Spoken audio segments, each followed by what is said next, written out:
Am I considering digital transformation? I simply digitize all my analog things. I'll get rid of my file cabinets. Is that what I'm calling transformation? That's not really transformation. That's just shifting formats. That's shifting from an analog to a digital format. But as you said, now I've got some data and some other things there that I can work with and have access to because it's digital.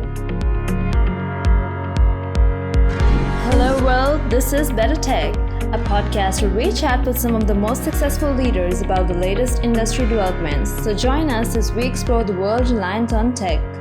This episode is brought to you by Tkxel, a leading software development company.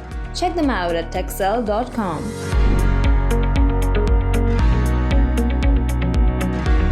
As we explore how your business can leverage the transformative power of AI, our guests today include Doug Thompson, AI Ambassador at Microsoft, and Umair Javed, CEO-Tkxel, to talk more about how to have an effective AI strategy.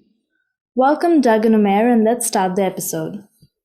Doug, welcome on this episode of our BetterTech podcast. I'm Umair. I'm the founder and CEO of Tkxel, and we are in the service as well as product largely in the software space. And you are Doug Thompson, a Microsoft AI ambassador. So why don't you tell us about yourself a bit? Sure. The AI ambassador is sort of one of those honorary roles that I get to go around and talk about AI and some of the stuff that we're doing with that. My day job is working on the education team as a technology strategist. So I'm sort of they used to call us pre-sales engineers, but I know all of our products and I talk business and I talk all these other things. So I'm sort of that unicorn that speaks both languages, both the nerd and the normal business speak. So that's the land I play in, and AI fits very well into that. So you're one of those rare species who can talk business and tech, and must be in great demand because you're always looking for such people who can talk both sides. Yeah. But I tell you, it's one of those things that are really exciting because there's always new stuff coming along, and I love solving business problems. So it's really rewarding where you make the technology fade into the background. That's sort of my goal. And you also get the chance to see how your technology or the technology you advocate is really helping business because you can work with them to see how the vision is getting implemented in technology. So it's a good place to be in. I was reading through your LinkedIn profile and you wrote AI is here. So that's the sentence I actually picked. And I thought that AI had been in this universe for like quite a few decades. It's early 90s where we started listening the AI word. And then even the neural nets are here for such a long time. So what really makes you think that this time is for real and here we are in the real era of AI? Well, I think it's always been real, but the audience that was able to access it and actually use it was much smaller back in. And, as things mature, it's sort of like an infant that we're going around and you get on a regular sleep schedule, then eventually you get off of it. It's one of those things. And the cost of it was very prohibitive back in the day to get in to do the machine learning that's necessary for it and everything else. So it's evolved to come on. But I look at things like I was writing an article that I'll be publishing here pretty soon about the smart toilet. And I was going, okay, look, I worked for Panasonic many years ago and they had those nice little toilet seats, which had the bidet and all that. And so, they were smart back then, but now they're smart now. CES has some, they're like $15,000. I'm like, ugh. But, so now it's really reaching the consumers where before it was sort of in the back end in the business type thing. If you look at Siri or Cortana or any of the agents that they rely on some artificial intelligence and based on past history and stuff. So it's actually hitting the consumer. And that's why I think it'll be a little stickier, but it's also going to be sort of hit and miss with the way things go on because, it's, as you were saying before we got on, 95% AI is annoying and 99% may be acceptable. Yeah.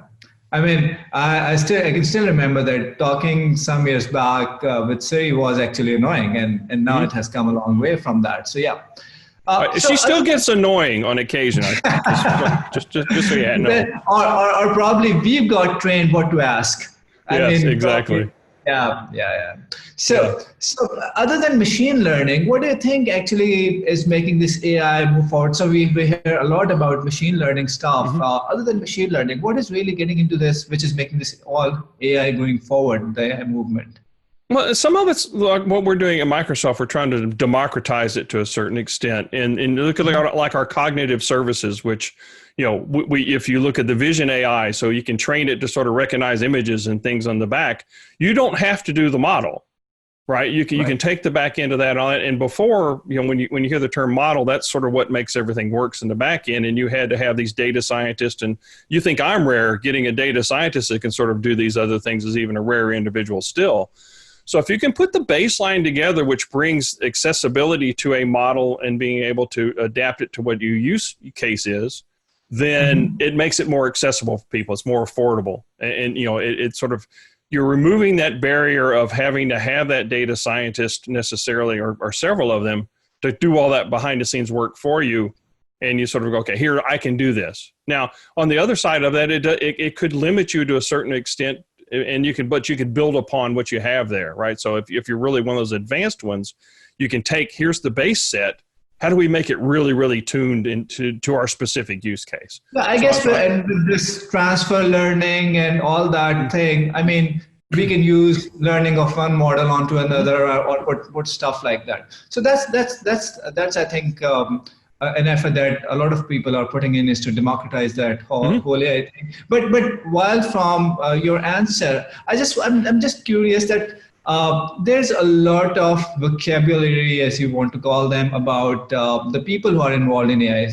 You can call them data scientists, there are machine learning people, there are AI, then there are insights, predictive. So if you can, I mean, for common people, or for someone naive, or maybe a layman, how do you see all these terms? I mean, all this jargon. Who's a data scientist? Who is an AI engineer? Who's a machine learning engineer? Who is a model developer? Yeah. I mean, how do you see them fit? And what is predictive analytics for that matter? Yeah, I mean, so the title varies by company, varies by this. I mean, it's like if you used to have an auto mechanic, well, they could work on cars. You knew what they did.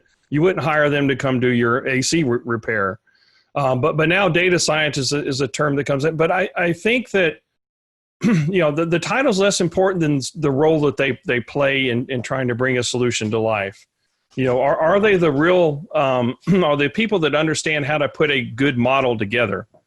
Here's the business things. Here's the outcome we need to have. Here's the bias we need to be aware of, right? And bias in these models and stuff is something that's really hard to work out.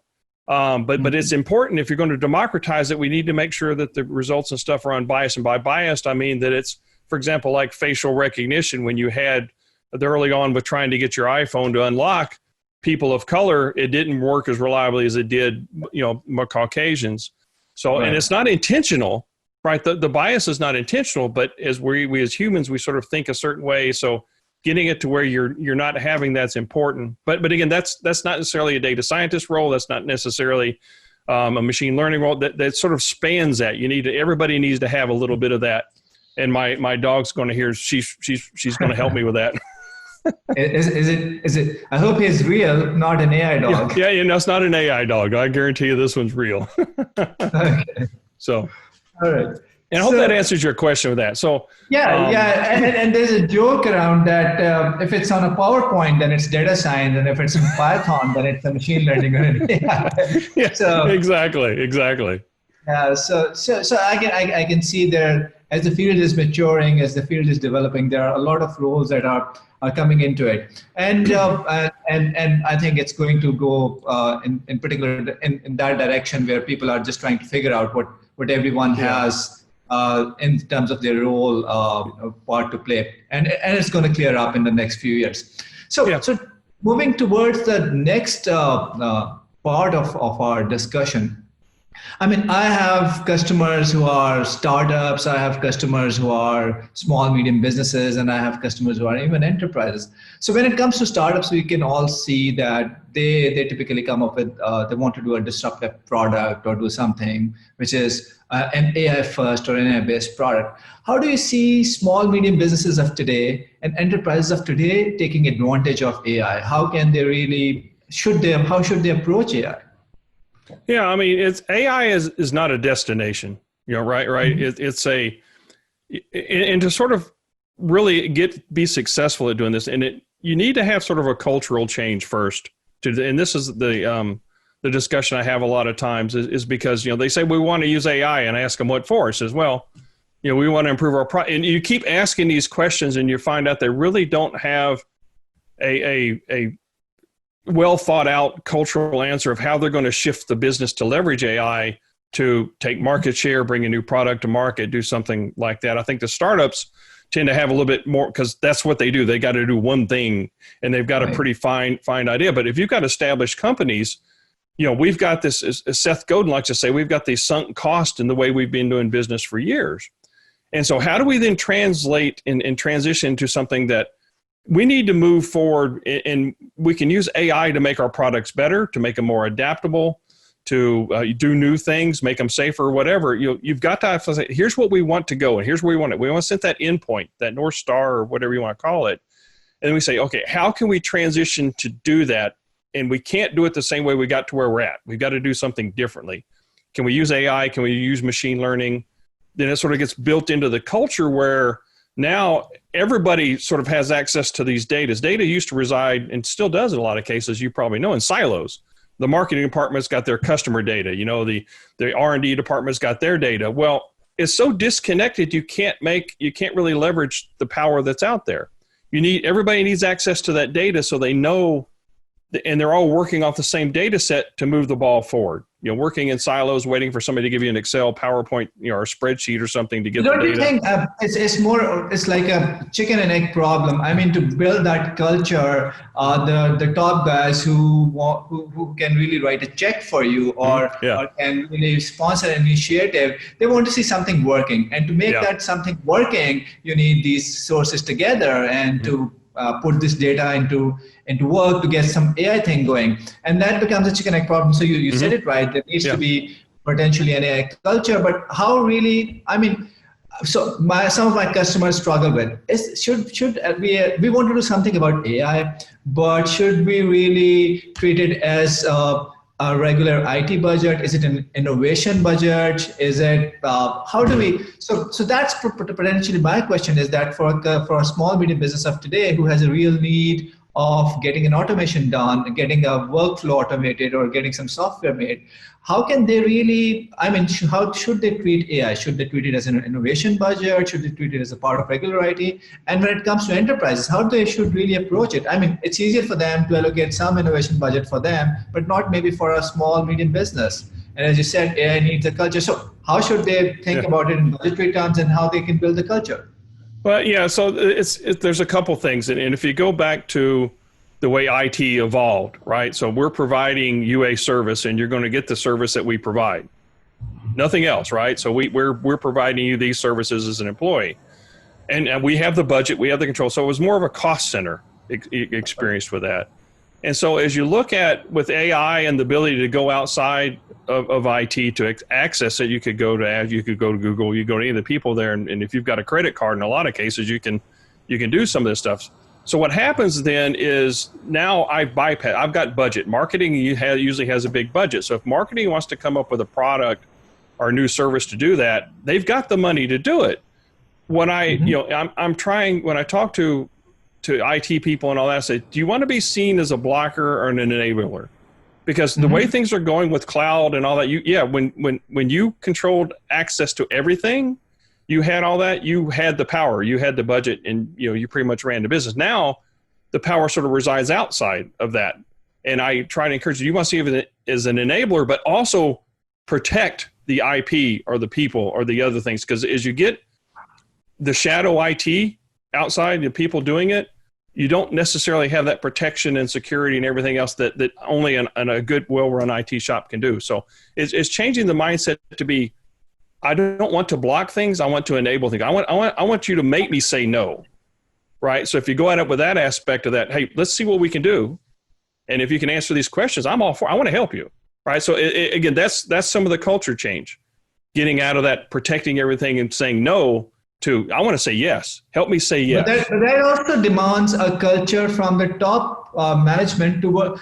How the top management think towards their IT? Do they really think of them as a servant, more of as an enabler, more of as an innovator? So unless and until as a CEO, I have a certain view of my IT. I don't think IT can change on its own.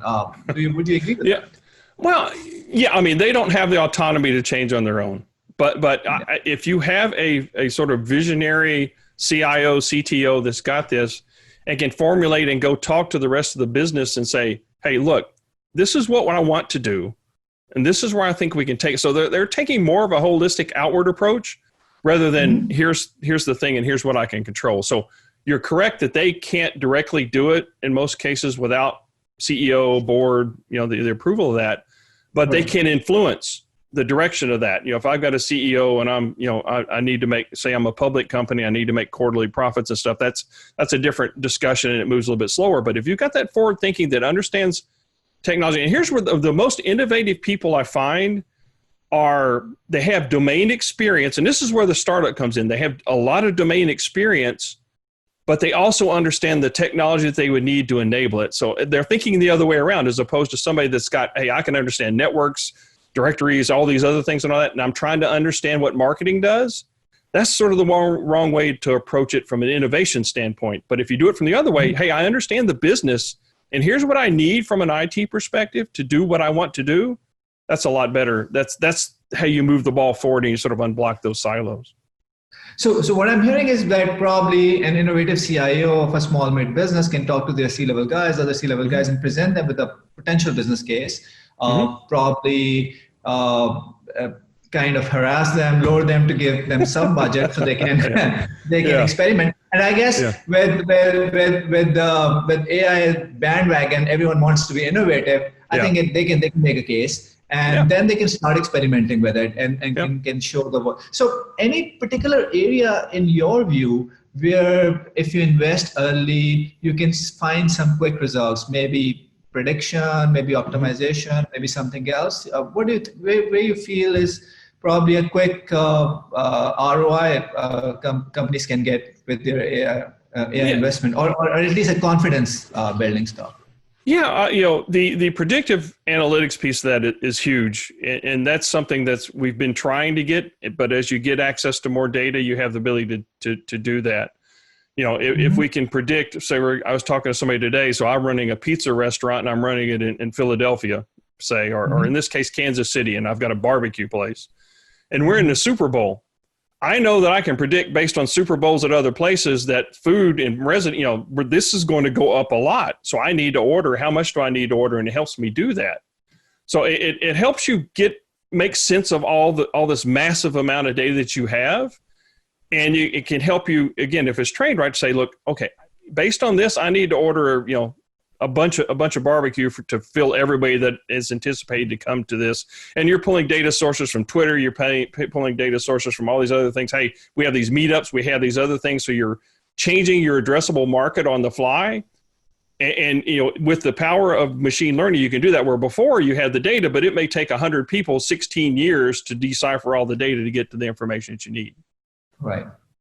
So you and I will kind of agree on that the time for small, medium businesses and organizations is now to start doing their work on AI if they really want to get something out of it in the next 2 to 3 years and want to stay ahead of their competition. I think that's what you and I would definitely agree on. Talking about enterprises, typically enterprises work, they build a center of excellence, they have a C-level guy looking at that. So I mean, a few years back, they've started building there's a new post that came in, which was CISO, Chief Information Security Officer, or they started building Salesforce Center of Excellence or Microsoft Center of Excellence or whatnot. So you think enterprise would take that route, maybe a AI Center of Excellence or Chief Artificially Intelligent Officer? I don't know what to call him, but how should enterprise approach that?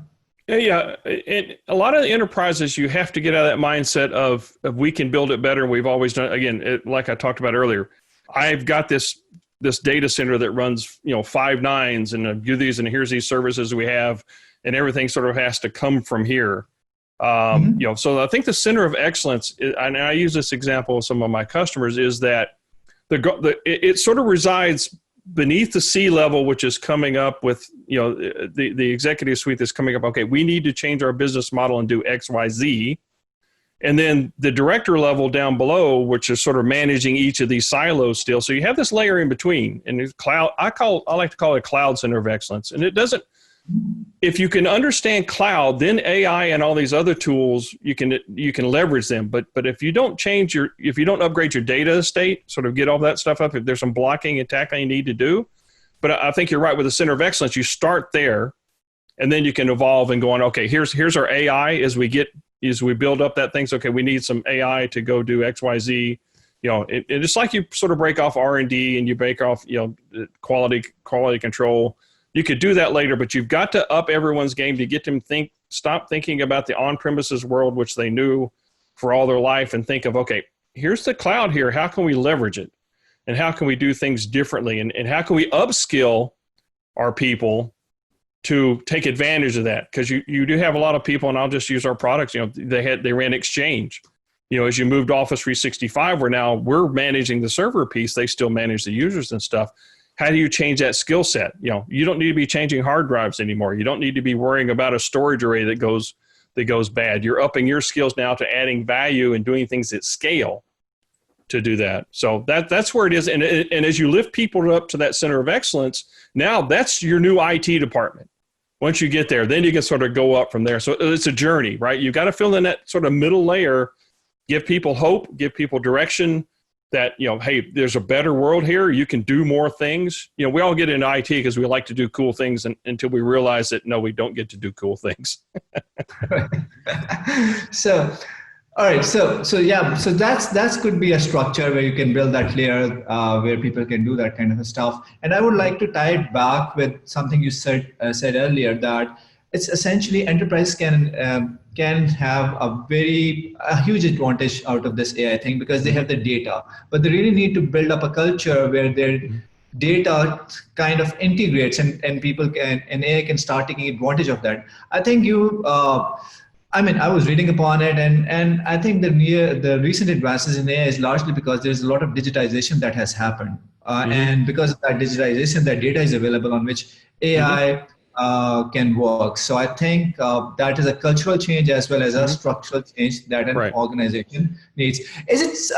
Organization spends a lot of budget and in the last decade, digital transformation has been a key word. So do you think it's AI being part of a digital transformation of an organization? It's something different, it's enabler. How does it fit in with all that digital transformation initiative within an organization? Well, I think it's definitely a part of it. It should be a part of it. And it could be like maybe 3 steps up the ladder. Too many, you have to get clear between, and you mentioned it, am I considering digital transformation? I simply digitize all my analog things. I'll get rid of my file cabinets. Is that what I'm calling transformation? That's not really transformation. That's just shifting formats. That's shifting from an analog to a digital format. But as you said, now I've got some data and some other things there that I can work with and have access to because it's digital, right? So then I have to think about now as a transformation against a cultural thing. Okay, now we've got all this data out here, but we still have silos. How do I break down all these silos who are all still working off the same data set? It's correct, it's validated. We don't, how do we get rid of the redundant stuff, the stuff that's conflicting, and get that all in one place? Modernize our data estate, as we like to call it. And then from there, now that we've got that, now AI can come in and go do these things. So that's the true transformation. Again, it's all part of what we talked about. It's part about shifting the mindset of IT not being a cost center and being an innovation center. It's the mindset of, hey, I want to get out of managing this server to I want to now do a service or a platform. And I want to raise everybody up to where, here's the cloud center of excellence. That's all part of the transformation if you look at it, because it's not a light switch. It is a journey that we go on, and it's going to be a continuous journey because of the pace of change and everything going on. We're constantly transforming. We're constantly moving this. It's not a finished product. AI is not a destination. And as you said earlier, it's getting better, and there's things we can do. Somebody's going to come up with the next algorithm that does things. Our quantum computing is going to put a big shift on this. So how do we prepare for that? That's sort of the next one. Yeah. So summing it up, for an enterprise to have this kind of an AI initiative, I think, as you have said, it's a multi-step process. So first of all, it comes a digital transformation where you are changing formats. making your data digital. And then comes the mindset of breaking silos. That's a number 2 step, having a culture of common data sharing, obviously within your security and all that parameters. Yeah.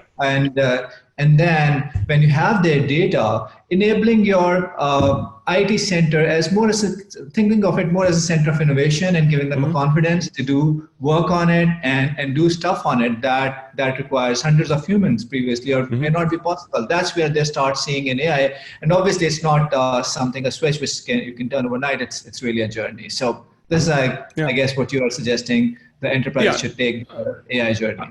Yeah, I would slide in there again, getting people with more business and domain expertise that can learn the technology or do that rather than trying to go the other way around. Because again, if you understand business, if I've been doing marketing for a bunch of years and I'm on top of it and that's my expertise, I can describe what I need from a technical perspective to help me bring to the next level rather than trying to teach me marketing, which, okay, I don't understand. I can't do that. So that's the if you can do all of that and go, then you've got a great foundation to go take over.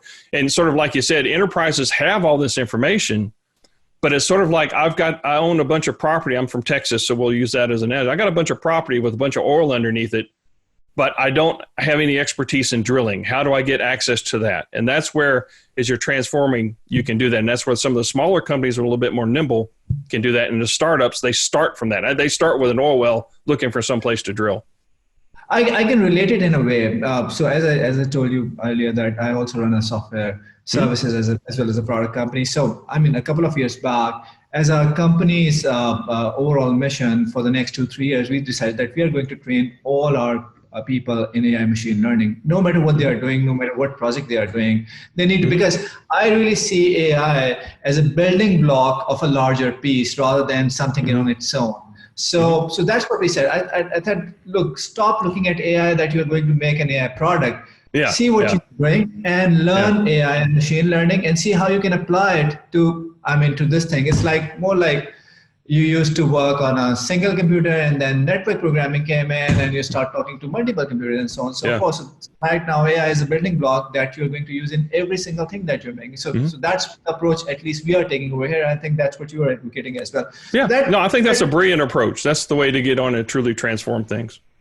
Yeah. So we are actually spending huge budgets and training every single one within the company on this AI thing. Coming back, now this transforms us to probably a third stage of our discussion, which is how individuals should. We talked about companies, how individuals should approach AI. There are. We already know there's a huge shortage of software engineers everywhere, and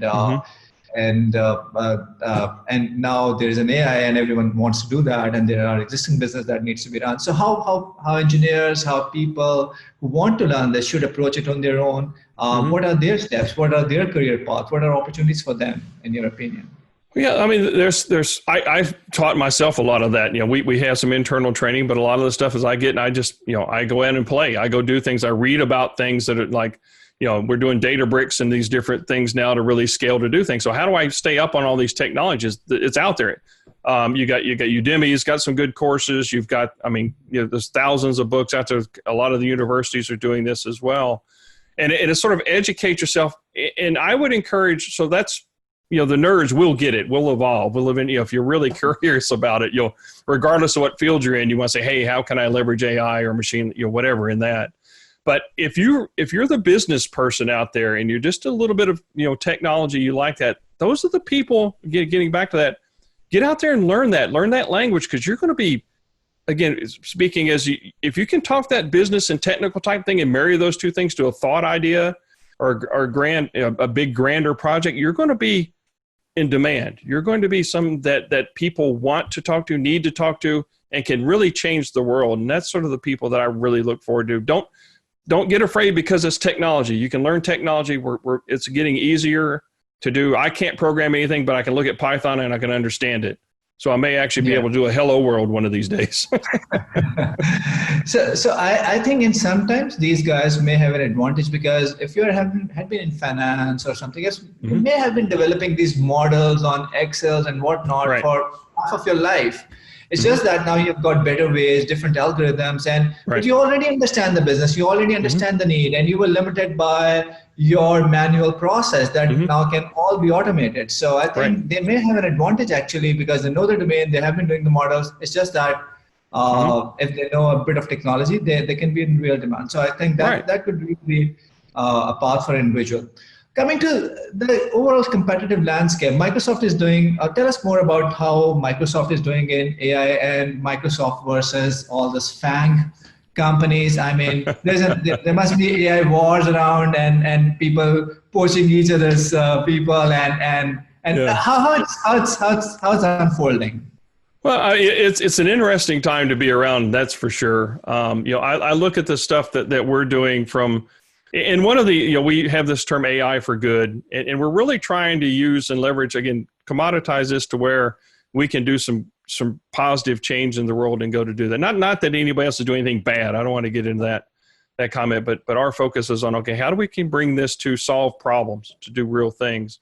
I mean, if you look at our Office suite, just for example, we use things in, if you got an iPhone or something, we have an app called Seeing AI that you can download that actually helps people with vision problems use their phone to see what's going around in the room, right? It'll say there's a middle-aged man with no hair sitting on a red shirt that doesn't know what he's talking about if it's looking at me. But it's something that, again, it's free. We can go ahead and do that. So that's one of the things we have. We have Translator built into PowerPoint so that you can actually, if you're doing it in a different language, I can be speaking, it picks it up the microphone and does real-time translation, which is really pretty good. Or it's got things now called a presentation coach, because we all know death by PowerPoint. We've all been in those things on that one. Now it will use artificial intelligence to say, hey, don't read the slide. It can tell when you're reading the slide. So it helps you coach these. So these are some of the things we're bringing out to do that. I mean, there's broader things that go on that, that are bigger, impactful things and that I'm not really don't know enough about to share that with you. But I mean, the front line, we're trying to put it into everyday life where it makes people's lives better. But more importantly, as you said to that finance person that understands that it took a lot of time to do those models manually, that now he or she has time to do something more. What's the next phase from this financial model I can do? I don't have to worry about, as I mentioned, we started, I want technology to fade into the background so that you can do the pure thoughts and the business. And that's where you really shine. And that's where you really make innovation. So in terms of Microsoft, I was reading something back, Satya's book, Hit Refresh, where he transformed Microsoft to more of a cloud company. Is it going to be a hit refresh again to be more of an AI company, or is AI going to be a part of an overall picture? Yeah, AI is part of, as we talked, there's things that you can do from a cloud, from a scale perspective that you really cost prohibitive or hard to do on premises in the traditional model. But I've been at Microsoft 19 years, so I've been sort of through the highs and the lows of things like that. And it is a cultural thing. It's about, he also has a comment that, hey, if you want to do cool things, don't work for us. We want to help other people do cool things. So it's somewhat of a servant. If you've read the book, you understand he comes from that servant point of view, that we want to help customers to go on and do more and do the things that they really want. We want to fade into the background. We really just so want to say, here's a great thing that you've done. Yeah, you did it on our stuff, but we should shine the light on you because you did good stuff. Mm-hmm. No, that's so. That takes us to now with everybody is jumping on this AI bandwagon. So that also takes us to some ethical and future issues. I mean, in the last 1 week, all this noise about Clearview. So what's your thoughts on that? I mean, thousands and billions of photos scrapped from the web, and then AI put to that. I mean, how you see that? Well, I was talking to somebody the other day, and we all have this fear that, if AI comes in, it turns up being the Terminator and Skynet comes up. Well, AI is already here. You can't put it back in there, and it's how you use it, how companies put it together.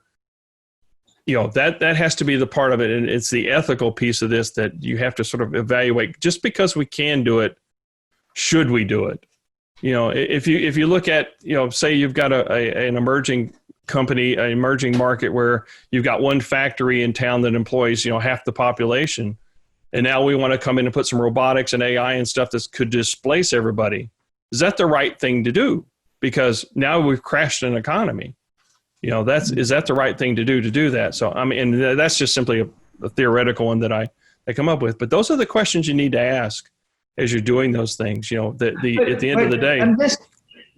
Just chipping in over here. So I was hearing Andrew Ng, and he was saying that probably we are decades or maybe even centuries away from AGI, artificial general intelligence, versus artificial narrow intelligence. And we are not even close to really making AI system that can be smarter than humans. But on the other hand, there are Elon Musk and Stephen Hawking who sometimes term AI as an existential threat to humans. So which side of the camp are you?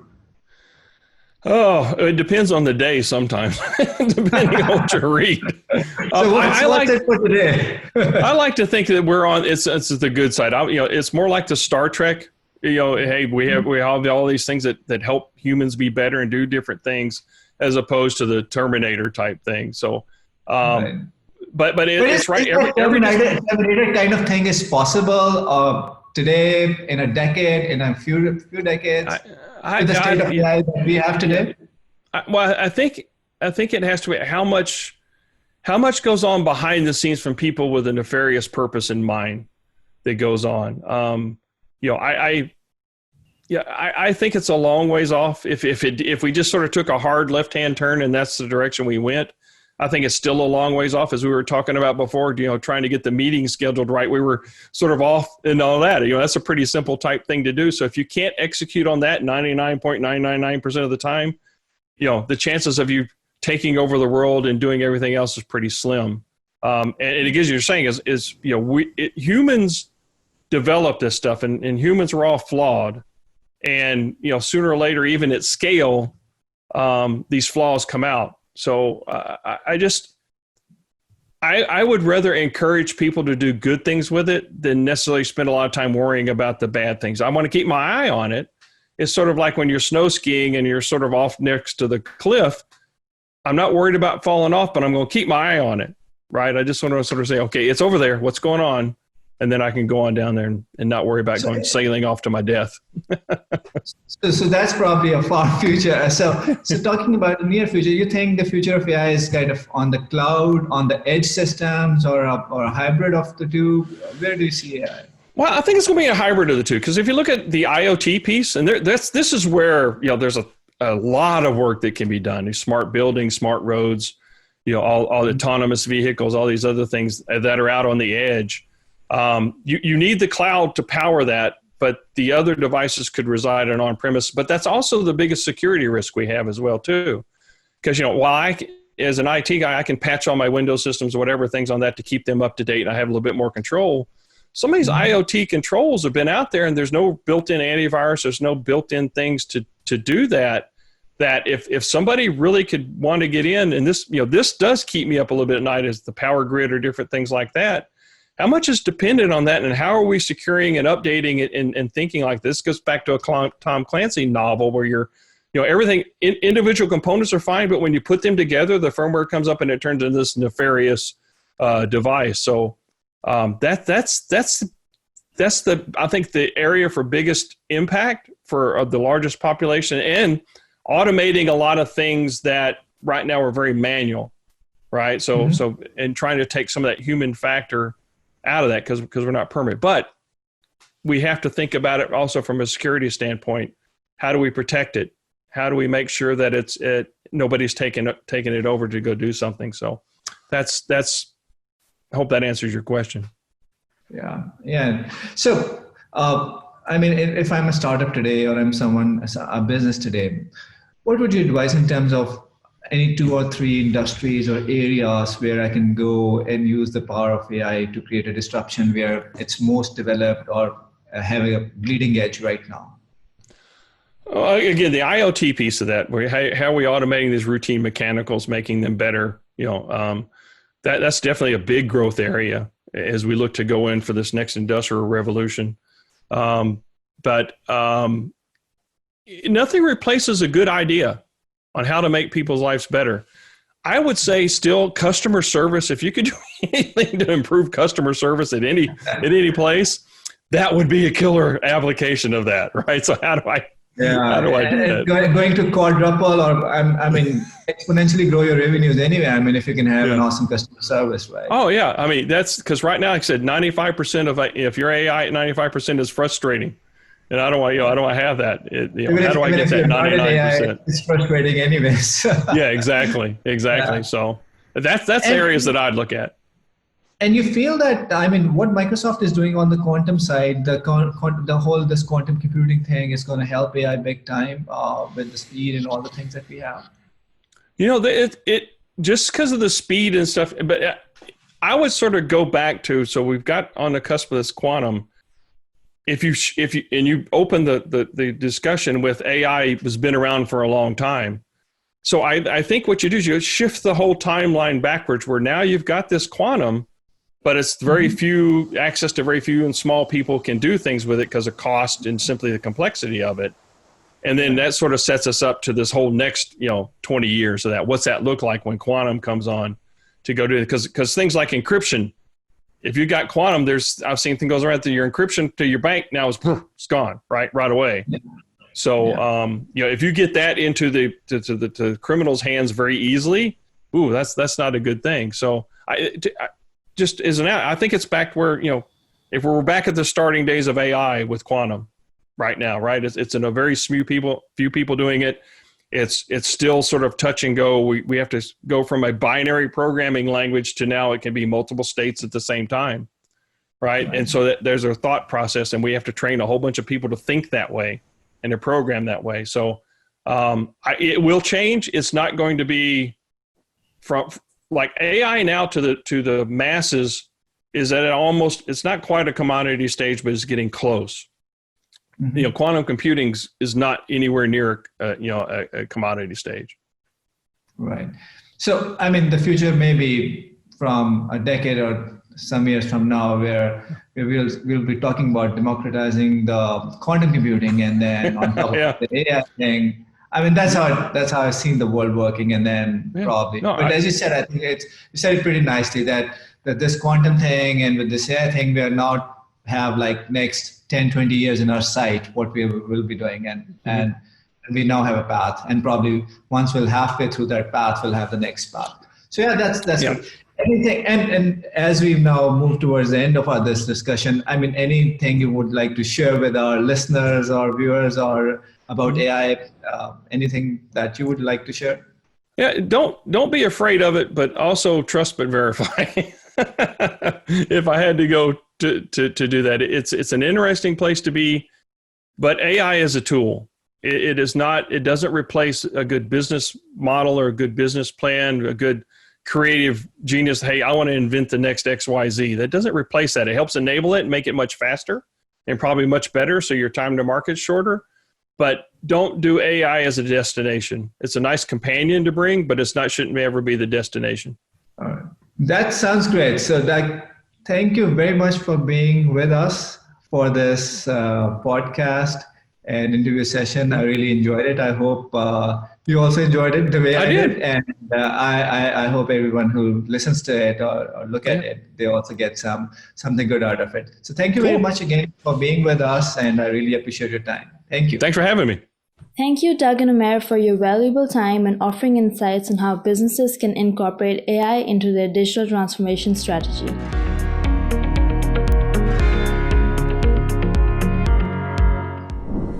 Thanks for listening to this episode by BetterTech. If you enjoyed this podcast, give it a thumbs up and don't forget to share it across your favorite social networking platform. We look forward to bringing you the latest industry news in our next episode. In the meantime, take a look at our other episodes and hit subscribe with the links in the description box below so that you don't miss out on the latest in tech.